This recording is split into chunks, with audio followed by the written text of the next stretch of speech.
Hello বন্ধুরা, আশা করছি তোমরা সবাই খুব ভালো আছো। আমিও খুবই ভালো আছি। তো তোমরা সকলেই তো বলছিলে যে তোমার দাদাভাইকে একবার ড্রেস আপে দেখতে চাও। তো আমি তো এখানে আসার পরে তোমার দাদাভাইয়ের ডিউটি যাওয়ার সেরকম কোনো ভিডিও দিইনি। আর হচ্ছে আজকে 6:30টার সময় তোমার দাদাভাই বললো ডিউটিতে যাবে। তো আমি ভাবলাম চলো আজকে তো আমি ভিডিওটা করব, কারণ তোমাদের সাথে শেয়ার করার আছে। তো ওকে বললাম যে চল আমি তোমার আজকে ভিডিওটা করি। তো আমি উঠেছিলাম তো একদম খেপির মতন হয়েছিলাম, চুল টুল একদম অগোছালো হয়ে আছে। আমি একেবারে কিন্তু চুল আঁচড়াইনি, কারণ আমি ঘুমিয়ে পড়বো যাবার পরে আবার উঠবো। তো দেখো এখন রেডি হচ্ছে, হাতে হাতে একটু জিনিসপত্রগুলো দিয়ে দিচ্ছিলাম।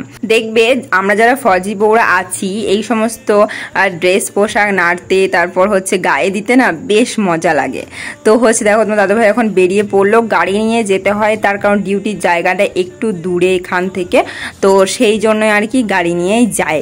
ঠিক আছে, তো দেখো আমাকে টাটা করছে, তো চলে যাচ্ছে। দেখো জল হচ্ছে কদিন থেকে বলছি তোমাদেরকে, তো বৃষ্টি হওয়ার কারণে দেখো চারিদিকে সবুজ সবুজ গাছপালাগুলো এত সুন্দর লাগে, মানে সকালে এই মরশুমটা খুব ভালো লাগে, খুব উপভোগ করি যখনই বাইরে বেরোয়।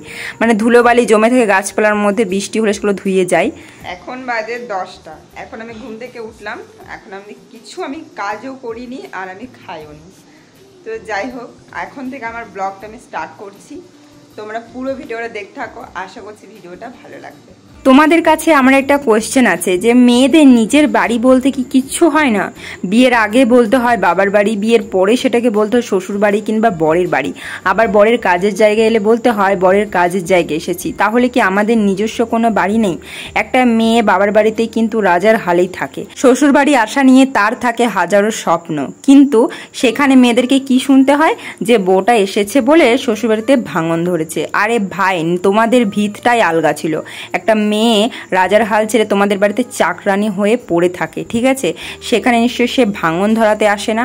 আসলে কিছু অমানবিক মানুষজন থাকে যাদের ফলে সংসার ভাঙে, ঠিক আছে? কিন্তু দোষ হয় কাদের জানো? বউদের দোষ হয়। সব কথাতেই শুধু বলে হয় যে ছেলেটা বউয়ের চাকর হয়ে গেছে, তারপর হচ্ছে বউয়ের কথা শুনে চলে, এই সমস্ত কিছু।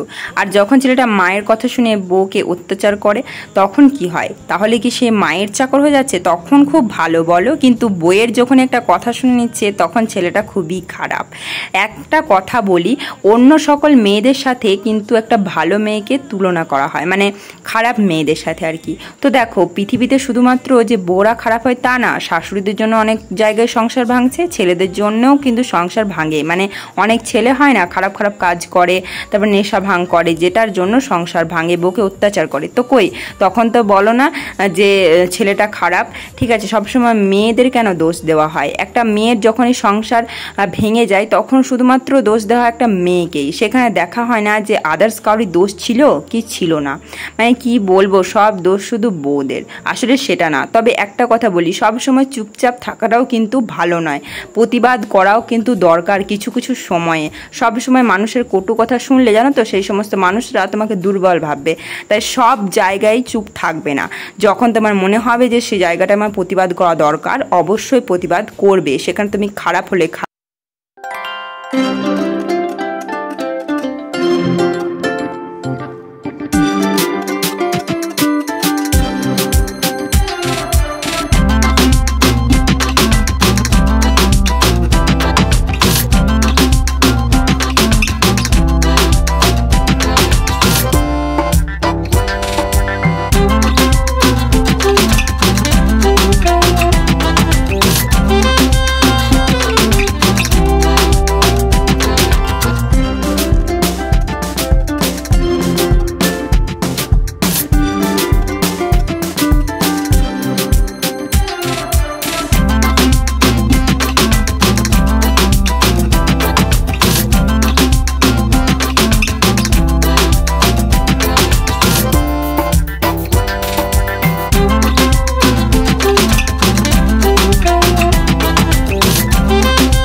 যাচ্ছে, আমি তো যেতে পারবো না কারণ তোজো আছে।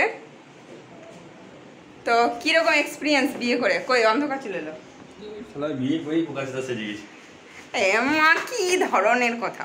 বিয়ে না করাই ভালো, বিয়ে কেউ করো না যারা বিয়ে করো না, ভালোই বলছি।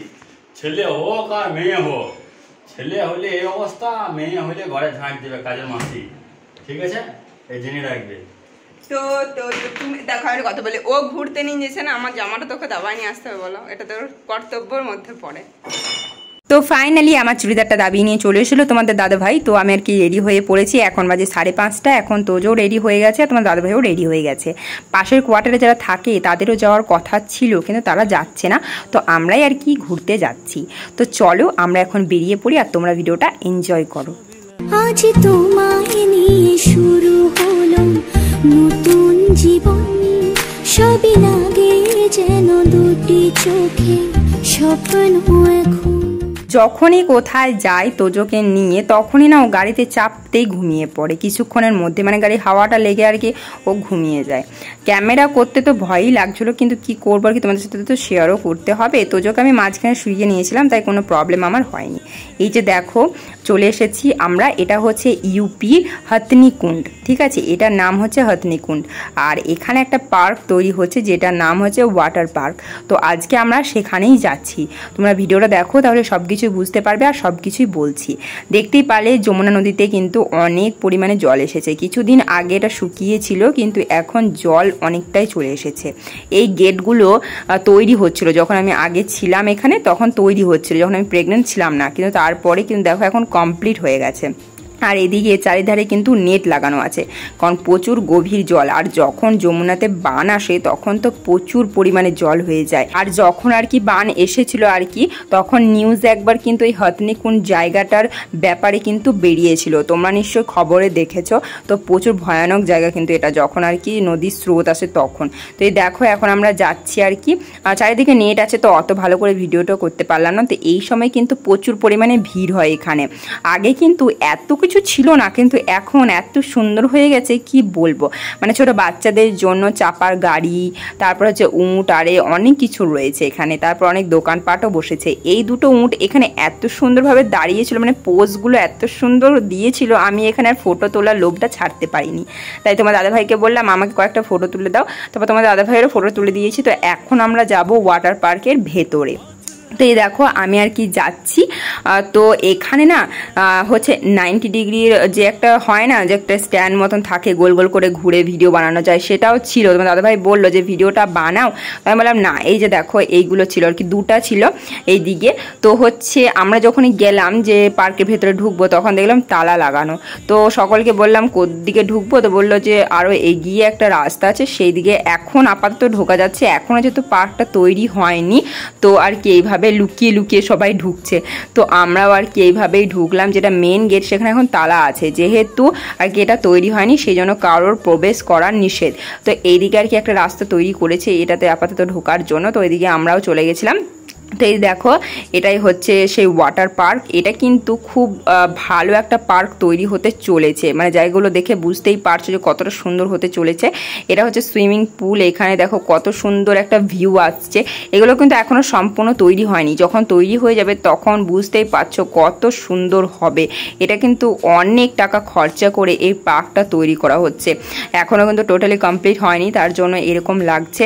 চারিদিকে কিন্তু মানে সুইমিং পুলের মতন জায়গাগুলো তৈরি করেছে, যখন আর কি ফুলফিল হবে মানে দারুণ লাগবে দেখতে। তো এই যে দেখো আমি এখন যাচ্ছি এই পাথরগুলোর কাছে ফটো তোলার জন্য, ঠিক আছে? তো এই দেখো তোমার দাদাভাই একটা জিনিস তুলেছে, সেটা হচ্ছে ভুলভুলাইয়া। এটাও তৈরি হচ্ছে, এখনো ফুলফিল হয়নি, মানে পুরো পার্কটাই অনেক টাকা খরচা করে তৈরি করা হচ্ছে। তো আস্তে আস্তে সব কমপ্লিট করা হচ্ছে। তোমার দাদাভাই আর ঢোকে নি, দেখো ভুলভুলাইয়ার ভেতরে এরকম কাদা জল রয়েছে, তো আর ঢুকে গেলে বেরোবে কিভাবে, সেজন্য ঢোকেনি। আর ওয়েদারটাও না খুব খারাপ ছিল আজকে, কিন্তু ঠান্ডা ঠান্ডা করেছিল বলেই তোজোকে আজকে এত দূরে বেড়াতে নিয়ে এসেছি। কারণ গরমে তো আর নিয়ে আসা যাবে না, ওর আর কি একেই আর কি র্যাশের একটা প্রবলেম তো আছে। তো রোদে আর গরমে নিয়ে আসলে একটু র্যাশ বেরিয়ে যায়, সেই কারণে আজকেই বেড়াতে যাওয়ার ডিসিশনটা করেছিলাম। তো দেখো এখন ওয়েদারটা একটু বিগড়ে আসছে, মানে মেঘ করে আসেছে। আর তারপরে এত দূর যাবো এখনও কোয়ার্টারে, সেই জন্য বললাম চলো এবার আমরা বেরিয়ে পড়ি। আর ওয়াটার পার্কটা যেহেতু মানে তৈরি হয়নি, তো বললাম যে এতক্ষণ থেকে কি হবে, তো যখন এসেছি এত দূরে তো খাবার খাবো না তাই কখনো হয়, তো আর কি দাঁড়িয়েছিলাম একটা দোকানে। যে দেখো এখন যমুনা নদীতে জল কিন্তু প্রচুর আছে। তোমার দাদাভাই একটু ফোনটা নেটের বাইরে বার করে একটু রিস্ক নিয়েই করেছে, ফোনটা দিয়ে জলে পড়ে যেত ও মা গো মা, আমি তো খেপেই যেতাম মনে হয়, মানে এটাই আমার জীবন। তো দেখো দরজাগুলো দেখতেই পাচ্ছ। তো দেখো এখানে নিয়েছিলাম মোমো, তবে সত্যি কথা বলতে মোমোগুলো এতটুকু ভালো ছিল না। আর নিয়েছিলাম বার্গার, নর্মালি আর কি একটা আলুর মতন কি তৈরি করে দিয়েছে, মাঝখানে দিয়ে দিয়েছিল। আর খেয়েছিলাম সোডা, ঠিক আছে। তো তারপরে বাড়ি চলে এসেছিলাম, তারপর খাওয়া দাওয়া করে আর কি শুয়েছিলাম। তো তোজো এত পরিমাণে জ্বালাতন করছে কি বলবো। যখন ঘুরতে গেলাম তখন আমার ছেলেটা ঘুমাচ্ছে, আর বাড়ি এসে দেখো রাত 2টো বাজে এখনও তার ঘুম নেই, কত সুন্দর খেলা করছে দেখো। তাই ক্যামেরা বন্দি করে নিয়েছি। তো বন্ধুরা আমি কিন্তু আর কোনো ভিডিও করিনি, তারপরে আমিও শুয়ে পড়েছিলাম। তোমরা বলবে আজকের ভিডিওটা তোমাদের কেমন লাগলো। তোজো সোনাকে কিন্তু তোমরা অনেকটা ভালোবাসা দিও। Tata bye bye.